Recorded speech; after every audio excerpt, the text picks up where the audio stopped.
அடுத்து நாம் அனைவரும் இங்கு நம் பள்ளி மாணவர்கள் பட்டமளிப்பு விழாவிற்காக கூடியிருக்கிறோம். இந்த விழாவிற்கு மேலும் சிறப்பு சேர்க்க நம் சிறப்பு விருந்தினரை அழைக்கும் நேரம் இது. இந்த சிறப்பான நேரத்திற்கு சிறப்புமிக்க விருந்தினரை நாம் அழைக்கவிருக்கிறோம். அவர்கள் வேறு யாரும் இல்லை, திருமிகு ஜான்சி ராணி பிரபாகரன் அவர்கள். இவர்களை பற்றி கூற வேண்டும் என்றால் இந்த ஒரு விழா பற்றாது. இவர்கள் ஆற்றிய தொண்டு, பல குழுக்களை வழி நடத்திய விதம் என்று அனைத்தையும் சொல்லிக்கொண்டே போகலாம். இருந்தாலும் எங்களால் முடிந்தவரை ஒரு சிறிய தொகுப்பு. திருமிகு ஜான்சி ராணி பிரபாகரன் அவர்கள் 2002 முதல் விஸ்கான்சின் தமிழ் சங்கத்தின் வளர்ச்சி பயணத்தில் இணைந்து செயல்பட்டு வருபவர். தலைவர், செயலாளர், துணைத் தலைவர், துணை செயலாளர் உள்ளிட்ட பல்வேறு பொறுப்புகளை பணியாற்றிய அனுபவம் உள்ளவர். 2007 முதல் வட அமெரிக்க தமிழ் சங்க பேரவையின் தன் ஆர்வ தொண்டராக இருந்து திட்டக்குழு, மக்கள் தொடர்பு, சமூக இணைப்பு, மலர் குழு மற்றும் வழிநடத்தல் குழு போன்ற பல்வேறு பொறுப்புகளில் தொடர்ந்து பணியாற்றி வருகிறார். கடந்த 18 ஆண்டுகளுக்கும் மேலாக தமிழ் கலைகளில் ஒருங்கிணைப்பாளராக இருந்து கரகம், பறை, கும்மி, கோலாட்டம், பின்னல் கோலாட்டம் போன்ற பாரம்பரிய கலைகளை உலக அரங்கில் முன்னிறுத்தி உள்ளார். தமிழிசை விழாக்கள், புலம்பெயர் தமிழர் தின மாநாடுகள் மற்றும் பல உலக தமிழ் நிகழ்வுகள் வழியாக தமிழின் பெருமையையும் பண்பாட்டு செழுமையையும் உலக தமிழர்களுடன் பகிர்ந்து கொள்ளும் வாய்ப்பை பெற்றுள்ளார். சமூக பணியே உண்மையான மனிதநேயம் என்று நம்பிக்கையுடன் தமிழக வெள்ள நிவாரண உதவிகள், ஹார்ட்வேர்ட் தமிழ் இருக்கை நிதி, கிராம தத்தெடுப்பு திட்டங்கள், பெண்கள் முன்னேற்ற முயற்சிகள், மாணவர்களுக்கான கல்வி உதவிகள் போன்ற பல சமூக பணிகளை தொடர்ந்து பங்கேற்றி அவர் வருகிறார். தற்போது வட அமெரிக்க தமிழ்ச்சங்க பேரவையில் இணை செயலாளராக பணியாற்றி வருகிறார். இத்தகைய பெருமைக்குரிய திருமிகு ஜான்சி ராணி பிரபாகரன் அவர்களை நம் வள்ளலார் தமிழ் பள்ளியில் பட்டமளிப்பு விழாவிற்கு சிறப்பு விருந்தினராக வரவேற்பதில் மிகவும் பெருமை அடைகிறோம். மிகுந்த கரவொலியுடன் அவர்களை நாம் இறக்கி வரவேற்கிறோம்.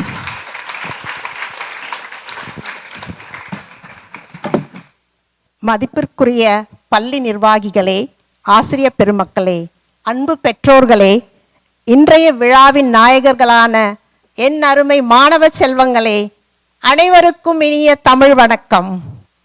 தமிழுக்கும் அமுதென்று பேர், அந்த தமிழென்ப தமிழெங்கள் உயிருக்கு நேர். புரட்சி கவிஞர் பாரதிதாசனின் இந்த வரிகளுக்கு இலக்கணமாக திகழும் என் அன்பு செல்வங்களே, அமுதம் போன்ற இனிமையான தமிழை இந்த அமெரிக்க மண்ணிலும் ஆசையோடு கற்றுக்கொண்டு இன்று பட்டம் பெறும் உங்கள் ஒவ்வொருவரையும் பார்க்கும்போது நெஞ்சம் நெகிழ்கிறது. தமிழ் என்பது வெறும் மொழி அல்ல, அது நம் பண்பாடு, நம் வாழ்வியல். இன்று நம் குழந்தைகள் ஆங்கிலத்தோடு தமிழையும் கற்று இருமொழி திறனோடு சிறந்து விளங்குவதில் நம் சமூகத்திற்கே பெருமை சேர்க்கிறது. என் அன்பு செல்லங்களே, நீங்கள்லாம் வார இறுதி நாட்களில் உங்கள் விளையாட்டு மற்றெல்லாம் பார்க்காம எல்லாரும் சோர்வடையாமல் தமிழ் பள்ளிக்கு சென்று இன்று இந்த நிலைமையை அடைந்திருக்கிறீர்கள். நீங்கள் ஒவ்வொருவரும் நிஜமான சாதனையாளர்கள். நீங்கள் உலகின் எந்த உயர்ந்த இடத்திற்கு சென்றாலும் தமிழின் பெருமையையும் நற்பண்புகளையும் நெஞ்சில் கொண்டு சாதனைகள் பல படைக்க வேண்டும். எனக்கு திடீர்னு இது நம்ம எங்கே இருக்கோம், அமெரிக்காவில் தான் நிஜமாவே இருக்கோமா? இந்த குழந்தைங்கள்லாம் அவங்க வாயில் சரளமாக எவ்வளோ அழகாக, அது ஒரு ஆக்சன்ட்டே இல்லாமல் பேசும்போது எனக்கு கனவா இது நினைவான் இருக்கு. யாரோ ஒருத்தர் சொன்னாங்கல்ல, இந்த மாதிரி தமிழினி மெல்லச்சாவும் சொன்னாங்க.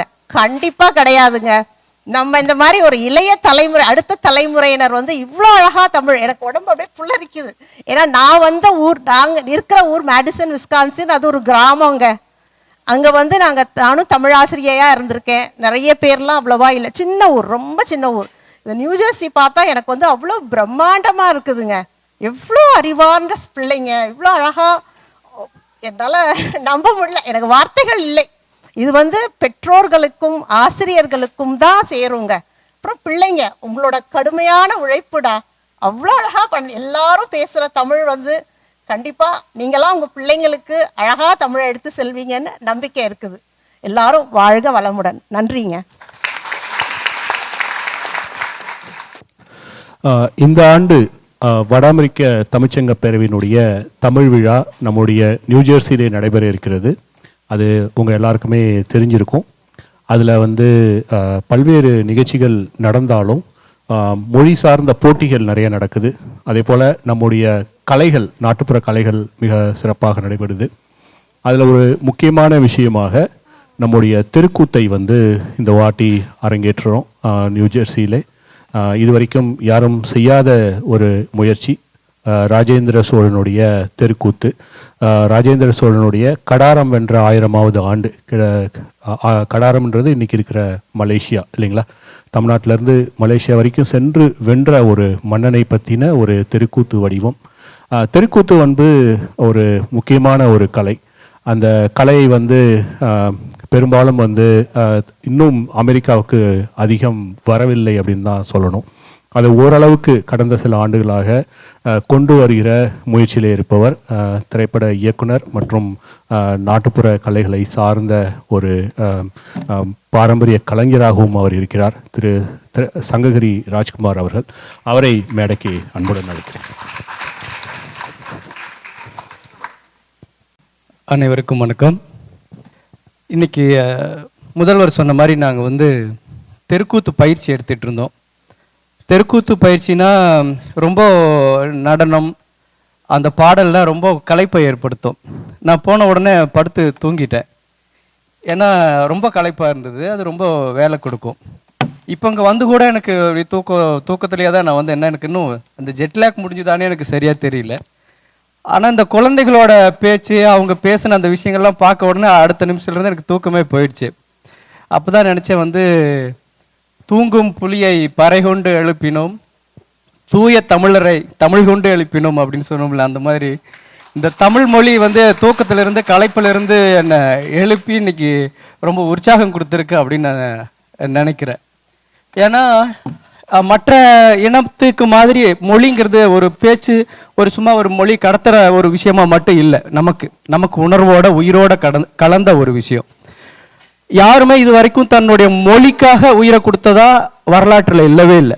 அந்த காலத்திலிருந்து, ஒருவேளை கற்காலத்திலிருந்து முதல்ல நந்திவர்மன் தான் தன்னுடைய மொழிக்காக உயிரை கொடுத்த ஒரு அரசராக நம்ம வரலாற்றில் பார்க்குறோம். ஒரு பாடல், அந்த பாடலை கலம்பக பாடல் 99 பாடலை வந்து பாடின பிறகு 100வது பாடலை பாடணும் அப்படின்னா நான் ஒரு வித்தியாசமான ஒரு ஆசனத்தில், 100 விதமான ஆசனத்தை வந்து கொடுக்குறாங்க. இருக்கை, சேரு, நாற்காலி, கட்டில், அந்த மாதிரி 100 விதமான ஆசனத்தை கொடுத்துட்டு 100வது பாடலை நீ கேட்கணும்னா சிதைங்க கூடிய எரியிற நெருப்பில் நீ அமர்ந்தா மட்டும்தான் அந்த பாடலை பாடுவேன் அப்படின்னு ஒரு இது வைக்கிறாங்க, ஒரு நிபந்தனை வைக்கிறாங்க. அப்போ 99 பாடலுமே வந்து இவ்வளவு சிறப்பாக இருந்துச்சுன்னா நம்ம உயிரே போனாலும் பரவாயில்ல, அந்த 100வது பாடல் எவ்வளவு முத்தாய்ப்பா இருக்கும், அதை கேட்டுட்டு சேர்த்துடலாண்டான்னு ஒரு மன்னன் வந்து அரசாட்சியை விட்டுட்டு, அரசை விட்டுட்டு, அவ்வளவு பெரிய நாட்டை விட்டுட்டு அந்த மொழிக்காக உயிரை கொடுத்த வரலாறு நமக்கு தான் இருக்கு. அது அப்ப மட்டும் இல்லை, இப்போ நமக்கு முத்துக்குமார் வரைக்கும் மொழிக்காகவும் இனத்துக்காகவும் உயிரை கொடுக்கிற ஒரு இனம்னா நமக்கு தமிழ் இனமாக தான் இருக்கும்.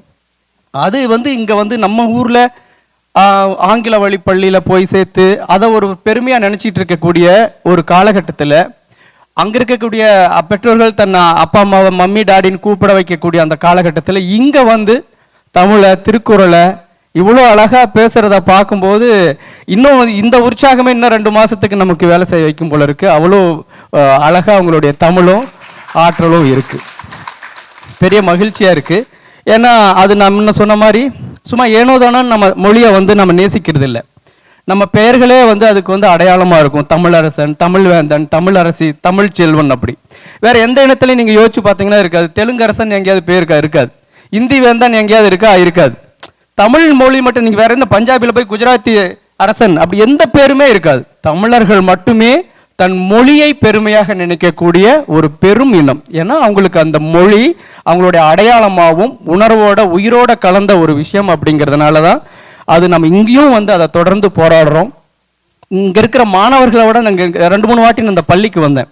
அந்த பெற்றோர்கள் அவ்வளவு ஆர்வமாக அந்த எவ்வளோ வேலைகள் இருக்கும் அந்த வார இறுதியில் அவங்கள கொண்டுட்டு வந்து அந்த அத்தனை வேலைகளுக்கு நடுவில் வந்து விட்டுட்டு ஒரு சிலர் இங்கேயே வேலை செஞ்சு இங்கேயே அவங்களுக்கு குழந்தைகளோட சேர்ந்து அவங்களும் தமிழ் மொழிக்கு பணியாற்றி தொடர்ந்து அந்த ஆர்வத்தை பார்க்கும் பொழுது வந்து அக்கா சொன்ன மாதிரி மெல்லெல்லாம் நீ சாகாது, எங்கே நீங்கள் சாகடிக்க முடியும், இந்த இவ்வளவு வீரியமாக வேரூன்றிய இந்த உணர்வை வந்து எங்கே போனாலும் இந்த தமிழர்கள் கொண்டுட்டு போகிறாங்க அப்படிங்கிற ஒரு ஆச்சரியம் எனக்கு மிகப்பெரிய உற்சாகமாக இருக்குது. ஒவ்வொருவரும் அதை அப்படி தான். அதே மாதிரி தான் கலையும் தமிழும் கலந்த ஒரு விஷயம். அப்படிங்கிறதுனால தமிழ் மொழி மூலமாக கலையும், மொழியின் மூலமாக கலையின் மூலமாக தமிழும், தமிழின் மூலமாக கலையும் நமக்கு இணைஞ்சு பின்னி பணைஞ்சு இருக்கும் பொழுது நம்ம இந்த உலகத்தில் எங்கே இல்லை, அடுத்து நம்ம வேற பிளானட் மாறி போனால் கூட எப்படி வந்து நம்ம சொல்லுவாங்கல்ல, நிலாவுக்கு போய் செவ்வாய் கிரகத்துக்கு போனால் கூட அங்கே ஒரு மலையாளி வந்து டீ கடை வச்சிருப்போம் அப்படின்னு, நம்ம செவ்வாய்கிரகத்துக்கு போனால் கூட அங்கே ஒரு 2 பேரை கூப்பிட்டு தமிழும் திருக்குறளும் சொல்லி கொடுத்துக்கிட்டு இருப்பாங்கன்னு நினைக்கிறேன். நம்ம முதல்வர் மாதிரியான, நம்ம செந்திலையா மாதிரியான தமிழ் ஆர்வமுக்க மனிதர்கள் இருக்கிற வரைக்கும் எங்கே போனாலும் நம்ம தமிழ் மொழி சாகாது அப்படிங்கிறத ரொம்ப பெருமையோடையும் ரொம்ப பார்த்து ஆச்சரியப்பட்ட சில நிகழ்வுகள் இங்கே பார்த்தேன். ஏன்னா ஊரில் மாதிரி உங்கள் பேர் என்னன்னு சொன்னால் கூட நிறைய குழந்தைகள் இங்கே சொல்லுவாங்க, அம்முக்குட்டி அப்படின்னு சொல்லுவாங்க. ஒரு படத்தில் நகைச்சுவை இங்கிலீஷில் சொல்கிறேன்னா ஆமாக்குட்டி அப்படிம்பாங்க. அப்படி தான் வந்து இங்கே பேசுகிற குழந்தைகளோட ஸ்லாங்லாம் நான் பார்த்துருக்கேன். உங்கள் எப்படி இருக்கீங்கன்னு கேளுங்க, எப்படி இருக்கீங்க அப்படின்னு தான் அவங்களோட ஸ்லாங் இருக்கும். ஆனால் இங்கே வந்து பேசுகிற குழந்தைகளை பார்க்குறேன், ரொம்ப ஆச்சரியமாக இருக்குது. திருக்குறள் சொல்கிறாங்க, கவிதைகள் சொல்கிறாங்க, நாடகம் நடிக்கிறாங்க அப்படின்னு சொல்லும்போது இந்த நிலையை இங்கே உருவாக்கி இருக்கக்கூடிய இந்த பள்ளி முதல்வருக்கும் ஆசிரியர்களுக்கும் இங்கே தன்னார்வலர்களாக வந்து பணியாற்றக்கூடிய அனைவருக்கும் என்னுடைய நன்றிகளை தெரிவித்து விடைபெறுகிறேன். நன்றி, வணக்கம். நம்முடைய சிறப்பு விருந்தினர்கள் அக்கா ஜான்சி ராணி அவர்கள் மற்றும் சங்ககிரி ராஜ்குமார் அவர்களுக்கு வந்து ஒரு சின்ன நினைவு பரிசு பள்ளியினுடைய துணை முதல்வர் பொற்செல்வி அவர்களும் கிரி அவர்களும் வழங்குவார்கள்.